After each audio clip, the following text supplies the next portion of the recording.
ఫలదీకరణం. ఆవర్త బీజాలలో ఫలదీకరణము. Good morning students. ఈ రోజు మనము ఒక ఇంపార్టెంట్ అయినటువంటి 10 మార్కుల క్వశ్చన్ జవాబు నేర్చుకుందాం.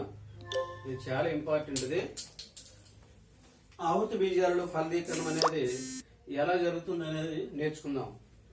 ముందు ఫలదీకరణం అంటే ఏంటి? స్త్రీ పురుష సంయోగ బీజాలు సంయోగం చెంది సంయుక్త బీజం ఏర్పడే ప్రక్రియని ఏమంటామంటే ఫలదీకరణం అంటాం. ఓకే, స్త్రీ సంయోగ బీజాలు పురుష సంయోగ బీజాలు రెండు కూడా సంయోగం చెంది సంయుక్త బీజం ఏర్పడే విధానము, ఆ ప్రక్రియ అంతా కలిసి ఏమంటామంటే ఫలదీకరణం అంటాం. ఈ ఆవర్త బీజాలు ఫలదీకరణం అనేది అనేక దశలు ఉన్నాయి. ముందు ఆ దశల గురించి చూద్దాం. దీని ఇంగ్లీష్ లో ఫెర్టిలైజేషన్ అంటారు. Fertilization in angiosperms. ఆవర్త బీజాలలో ఫలదీకరణం. ఈ ఆవర్త బీజాలలో ఫలదీకరణంలో ప్రధాన దశలు ఏంటున్నాయి? ప్రధాన దశలు ఇందులో చూద్దాం. ఫస్ట్ ఏంటంటే పరాగ రేణువులు మొలకెత్తుట.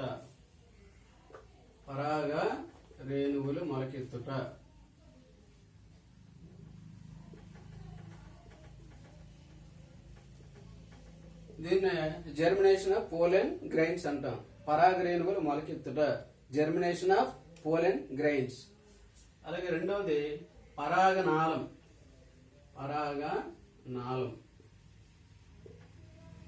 అండంలోనికి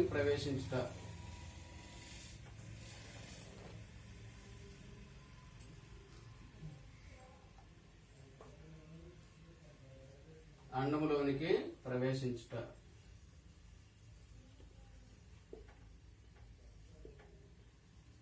అలాగే పరాగనాళం అనేది పిండకోశంలోని ప్రవేశించడం. పరాగనాళం.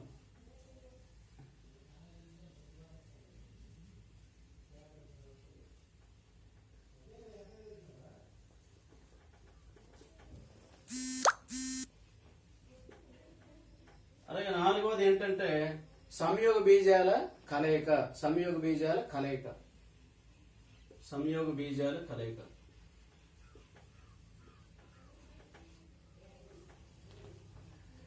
ఇవి మరోసారి చూడండి. ఆవర్త బీజాల ఫలదీకరణంలో ప్రధానంగా 4 దశలు ఉంటాయి. ఒకటి పరాగ రేణువులు మొలకెత్తుట, రెండవది పరాగనాళం అండములోని ప్రవేశించుట, మూడవది పరాగనాళం పిండకోశములోని ప్రవేశించుట, నాలుగవది సంయోగ బీజాల కలయిక. ఇంగ్లీష్ లో చెప్పుకున్నట్లయితే germination of pollen grain, and the second one is entry of pollen tube into the ovule, and third one is entry of pollen tube into the embryo sac, and the fourth one is fusion of gametes. So these are the 4 steps in the fertilization of the angiosperms. So ఈ దశలన్నీ మనం detail గా ఒక్కొక్కటి చూద్దాం.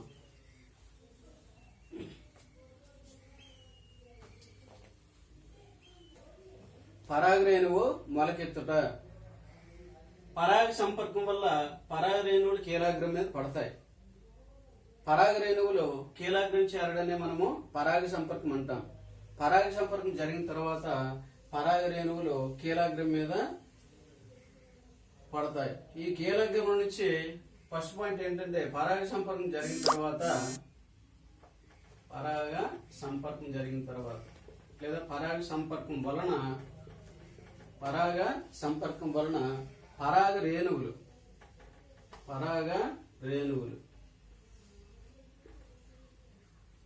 కీలాగ్రం మీద చేరుతాయి, కీలాగ్రం పైన పడతాయి. ఈ కీలాగ్రం మీద పడిన తర్వాత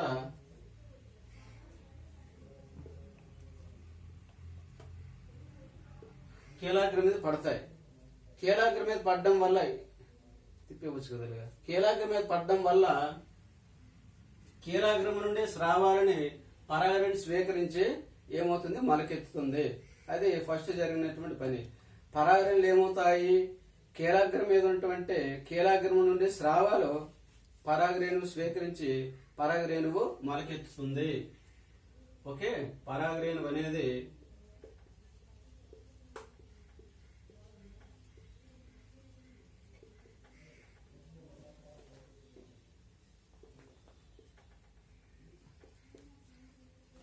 స్రవించి మొలకెత్తుంది. ఓకే, మొలకెత్తును పరాగరేణువులు కీలాగ్ని నుండి స్రావాలకు స్రవించి అవి మొలకెత్తాయి. మొలకెత్తి ఏం చేస్తాయి మరి? పరాగరేణువులు మొలకెత్తి పరాగనాలను ఏర్పరుస్తాయి. ఫర్ ఎగ్జాంపుల్ ఇది పరాగరేణువు అనుకున్నట్లయితే ఈ పరాగరేణువు నుంచి ఇలా ఒక నాళం అనేది ఏర్పడుతుంది అనమాట. ఈ నాళాన్ని ఏమంటామంటే పరాగ నాళం అంటాం. ఇది సో దీనిలో శాఖీకరణ ఉండిపోతుంది. రెండు సంయోగ బీజాలు ఈ విధంగా ఉంటాయి. ఇవి రెండు కూడా పురుష సంయోగ బీజాలు. పురుష సంయోగ బీజాలు. ఈ పురుష సంయోగ బీజాలు రెండు కూడా ఈ పరాగనాళంలోనికి ప్రవేశిస్తాయి. ఓకే, పరాగరేణువు మొలకెత్తి ఒక నాళం ఏర్పడుతుంది. దీనినే పరాగనాళం అంటారు. పరాగరేణువు మొలకెత్తి పరాగనాళం ఏర్పడుతుంది. పరాగ రేణువు నుండి ఏర్పడే నాళం.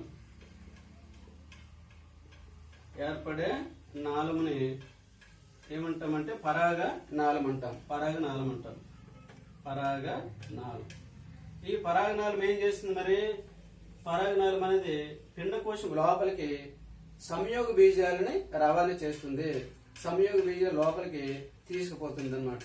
The pollen tube it self transfers the male gametes into the embryo sac. Okay, ఇక్కడ పరాగరేణులో ఉన్నటువంటి పురుష సంయోగ బీజాలని పిండకోశంలోనికి రవాణా చేయడానికి ఈ పరాగనాళం అనేది ఉపయోగపడుతుంది. ఓకే, ఒకే పరాగరేణువు నుంచి ఒకే ఒక పరాగనాళం ఏర్పడింది అనుకోండి, అలాంటి దాన్ని ఏక పరాగనాళయుతం అంటాం. ఏక పరాగనాళయుతం. ఒకే పరాగరేణువు నుంచి ఒకే ఒక పరాగనాళం ఏర్పడితే ఏక పరాగనాళయుతం అని అంటారు. ఈ సాధారణంగా 90% అన్ని మొక్కల్లో కూడా 99% అన్ని మొక్కల్లో కూడా పరాగనాలు ఒక పరాగరేణువు నుంచి ఒక పరాగనాళం ఏర్పడుతుంది. ఇది పురుష సంయోగ బీజం రవాణా చేస్తుంది. అలా కాకుండా కొన్ని మొక్కల్లో రేరుగా రెండేసి పరాగనాళాలు ఏర్పడతాయి. ఇలా రెండేసి పరాగనాళాలు ఏర్పడితే దాన్ని బహుపరాగనాళయుతం అంటాం. దీన్ని బహుపరాగనాళయుతం.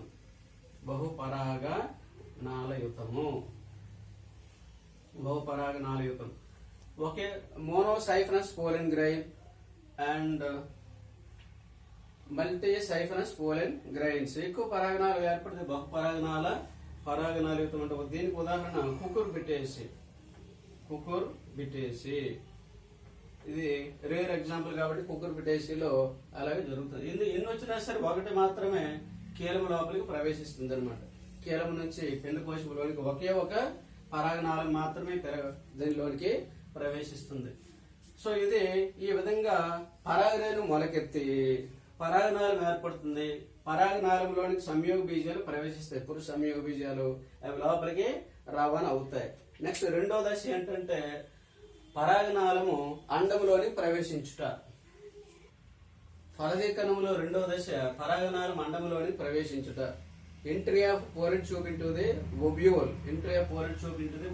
పరాగనాళం అండంలోని ప్రవేశించుట. పరాగనాళం అనేది అండంలోనికి 3 విధాలుగా ప్రవేశిస్తుంది అనమాట. ఒకటోది ఏంటంటే ఈ పరాగనాళం అనేది అండంలోనికి మైక్రోపైల్ లేదా అండ ద్వారం ద్వారా లోపలికి ప్రవేశించవచ్చు. ఇలాగా పరాగనాళం అనేది అండ ద్వారం ద్వారా అండంలోని ప్రవేశిస్తే దానిని రంధ్ర సంయోగం అంటాం. దీన్ని రంధ్ర సంయోగం అంటాం, లేదా ఇంగ్లీష్ లో పోరోగమి అంటాం.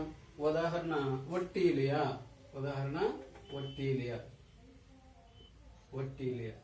Okay, example. అలాగే రెండవది ఈ పరాగనాళం అనేది అండంలోనికి ఎలా వెళ్తుందంటే అండ కవచాల ద్వారా లోపలికి వెళ్ళొచ్చు. అలా వెళ్తే దానిని మధ్య సంయోగం అంటారు. దీనిని మీసోగమి అంటారు ఇంగ్లీష్ లో. The entry of pollen tube into the ovule by the integuments that is considered as a mesogamy. ఇలా పరాగనాళం అనేది అండంలోనికి అండ కవచాల ద్వారా లోపలికి వెళ్తే దాన్ని మధ్య సంయోగం అంటారు. మధ్య సంయోగానికి ఉదాహరణ ఏంటంటే కుకుర్ బిటా. అలాగే మూడవది ఏంటంటే ఈ పరాగనాళం అనేది కలాజ లేదా చలాజ ద్వారా అండంలోనికి ప్రవేశిస్తుంది. దానిని కలాజగమి లేదా చలాజగమి అంటారు. ఉదాహరణ కాజురైనా. దీనిని ట్రూబ్ అనే శాస్త్రవేత్త కనుక్కున్నాడు. దీనిని కనుక్కున్నాడు. ఏంటిది? కలాజగమిని ట్రూబ్ అనే శాస్త్రవేత్త కనుక్కున్నాడు. ఓకే, ట్రూబ్ అనే శాస్త్రవేత్త కనుక్కున్నాడు. ఈ విధంగా ఈ పరాగనాళం అనేది అండంలోనికి 3 విధాలుగా ప్రవేశిస్తుంది. ఇది మనకి 4 మార్క్స్ క్వశ్చన్ కూడా అడుగుతాడు. చాలా ఇంపార్టెంట్ ఇది. అండంలోనికి పరాగనాళం ఎలా ప్రవేశిస్తుంది అనేది ఈ విధంగా 4 మార్క్స్ కూడా మనం ఈజీగా రాయొచ్చుది. ఓకే, 1 రంధ్ర సంయోగము, 2 మధ్య సంయోగము, 3 కలాజగమి. రంధ్ర సంయోగానికి ఉదాహరణ వట్టిలియా, మధ్య సంయోగానికి ఉదాహరణ కుకురుబిట్ట, అలాగే కలాజగమికి ఉదాహరణ కాజురైనా. దీని ట్రూబ్ అని శాస్త్రవేత్త కనుక్కున్నాడు. ఓకే, నెక్స్ట్ మూడో దశ ఏంటంటే పరాగనాలు పిండకోశంలోని ప్రవేశించుట. ఇది పిండకోశంలోని పరాగనాలు 2 విధాలుగా ప్రవేశిస్తుంది. 2 విధాలుగా ప్రవేశించే అవకాశాలు ఉన్నాయి. ఒకటోది ఏంటంటే ఎక్కువగా ఈ పరాగనాళం అనేది ఒకటోది ఏంటంటే ఇక్కడ ఇది స్త్రీ బీజ కణానికి 2 వైపుల కణాలను సహకణాలు అంటారు. ఈ సహకణం ద్వారా ఈ పరాగనాళం లోపలికి ప్రవేశించవచ్చు. సహకణం ద్వారా పిండకోశంలోనికి పరాగనాళము ఇది సహకణం. ఈ సహకణం ద్వారా మాత్రమే పిండకోశంలోనికి ప్రవేశించవచ్చు. ఇలాగ సహకణం ద్వారా లోపలికి ప్రవేశించడానికి ఇక్కడ తంతురూప పరికరం అనేది ఉపయోగపడుతుంది. ఈ తంతురూప పరికరం అనేది సహకణం ద్వారా పరాగనాళము పిండకోశంలోని ప్రవేశించడానికి ఉపయోగపడుతుంది. ఇది ఒక పాసిబిలిటీ మార్గం. రెండవది ఏంటంటే పరాగనాళం అనేది ఎక్కువగా స్త్రీ బీజ కణానికి సహకణానికి మధ్య మార్గం ద్వారా లోపలికి వెళ్తుంది అనమాట. స్త్రీ బీజ కణానికి సహకణానికి 2 మధ్య ఉన్నటువంటి సందు ద్వారా లేదా 2 కణాల మధ్య ఉన్నటువంటి కణకవచం ద్వారా లోపలికి ప్రవేశిస్తుంది. ఇలాగ ఇది ఎక్కువగా మొక్కల్లో జరిగినటువంటి ప్రక్రియ. సహకణానికి స్త్రీ బీజ కణానికి రెండింటికి మధ్య మార్గం ద్వారా ఈ పరాగనాలు పిండకోశంలోనికి ప్రవేశిస్తుంది.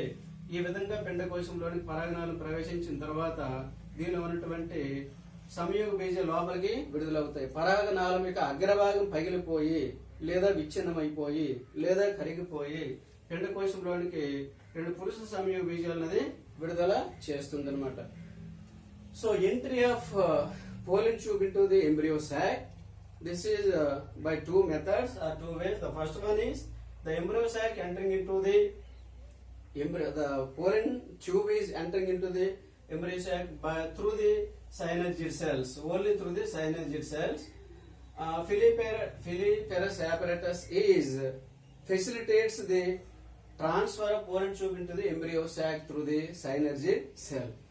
And the second method is, so this is the first method and this is the second method. In the second method, the pollen tubes directly entered into the embryo sac by the between the 2 cells of the synergid and the egg cell, synergid and the female gamete.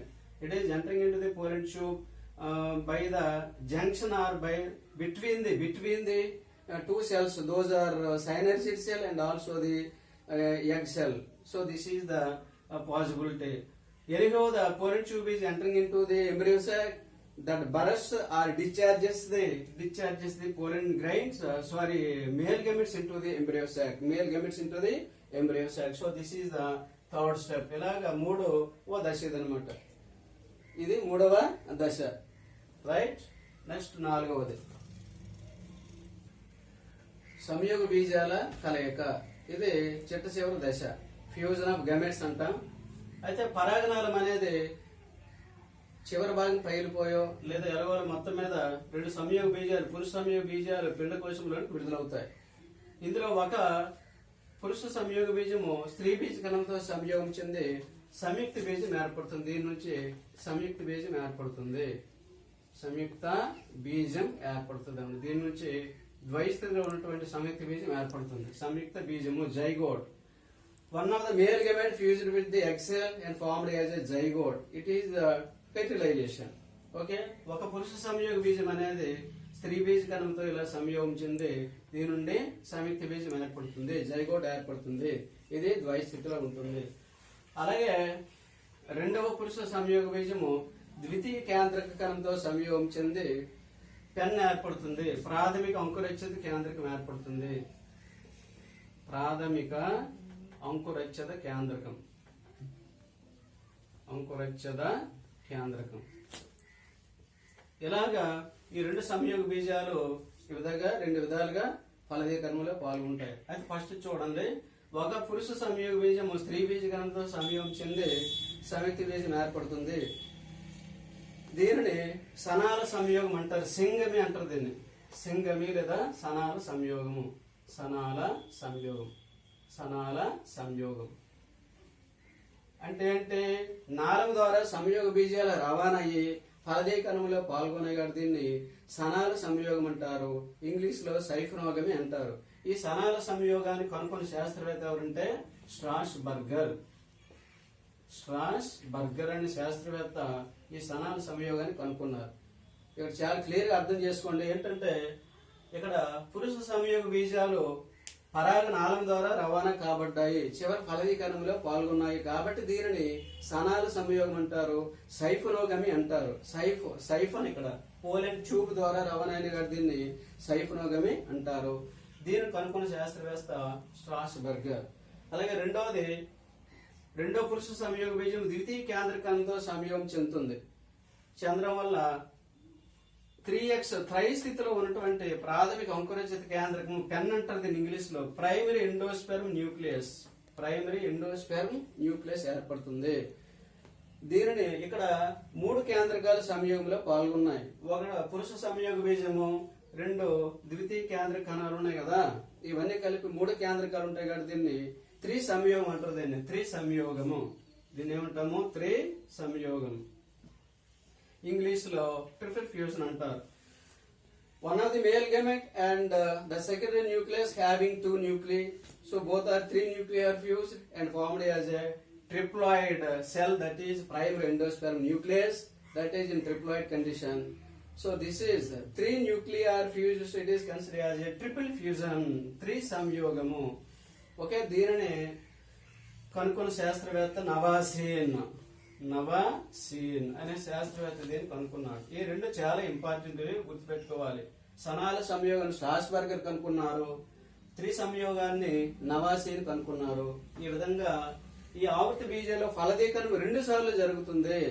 ఒక పురుష సంయోగ బీజం స్త్రీ బీజ కణంతోని, రెండవ పురుష సంయోగ బీజం ద్వితీయ కేంద్రకంతోని 2 సార్లు ఫలదీకరణ జరిగింది కాబట్టి దీనిని ద్వి ఫలదీకరణము, డబుల్ ఫెర్టిలైజేషన్ అంటారు. ద్వి ఫలదీకరణము, ఇది చాలా ఇంపార్టెంట్. ఇది ఫలదీకరణం, ద్వి ఫలదీకరణం. మరొకసారి చెప్తాను చూడండి. ఒక పురుష సంయోగ బీజము స్త్రీ బీజ కణంతోని, రెండవ పురుష సంయోగ బీజము ద్వితీయ కేంద్ర కణంతో 2 సార్లు సంయోగం జరిగింది. ఇలా 2 సార్లు సంయోగం జరిగింది కాబట్టి దీనిని ద్వి ఫలదీకరణం అంటారు. ద్వి ఫలదీకరణం జరగడం అనేది ఆవర్త బీజాల యొక్క ముఖ్య లక్షణము. ఇది ఆవర్త బీజాల్లో బాగా ఉన్నతమైనటువంటి లక్షణము, ఆవర్త బీజాలన్నింటిలో కనిపించే లక్షణము. ఈ విధంగా ద్వి ఫలదీకరణము అనేది ఈ విధంగా జరుగుతుంది అనమాట. ఓకే, సో దీన్ని మనము డబుల్ ఫెర్టిలైజేషన్ అంటాం. ఏమంటాం దీన్ని? డబుల్ ఫెర్టిలైజేషన్ అంటాం. ఇదే ఆవర్త బీజాల ఫలదీకరణ విధానం. ఆవర్త బీజాలు ఫలదీకరణం అయ్యేసరికి ఏంటి ఏర్పడతాయి? ఒకటవది సంయుక్త బీజము, రెండవది పెన్ ప్రైమరీ ఎండోస్పెర్మ్ న్యూక్లియస్ లేదా ప్రాథమిక అంకురచ్చద కేంద్రకం. దీంతో ఫలదీకరణం అనేది సమాప్తం అవుతుంది అనమాట. నెక్స్ట్ ఈ సంయుక్త బీజం నుండి ఏమవుతుంది? పిండాభివృద్ధి జరిగి దీని నుంచి పిండం ఏర్పడుతుంది. తర్వాత పిండం నుంచి ఏం ఏర్పడుతుంది? విత్తనం అనేది తర్వాత ఏర్పడుతుంది. తర్వాత దశలు తర్వాత జరుగుతాయి. ఓకే, దీంతో ఇదంతా అయింది. చాలా ఇంపార్టెంట్ క్వశ్చన్. ఇది బాగా చదువుకొని నోట్స్ రాసుకున్నట్లయితే మనం ఈజీగా 10 మార్కులకి రాసేవచ్చు అనమాట. ఇందులో షార్ట్ నోట్స్ కూడా వస్తాయి. అంటే పరాగనాళం అండంలోనికి ఎలా ప్రవేశిస్తుంది అనేది ఇక 4 మార్కులకు అడుగుతాడు.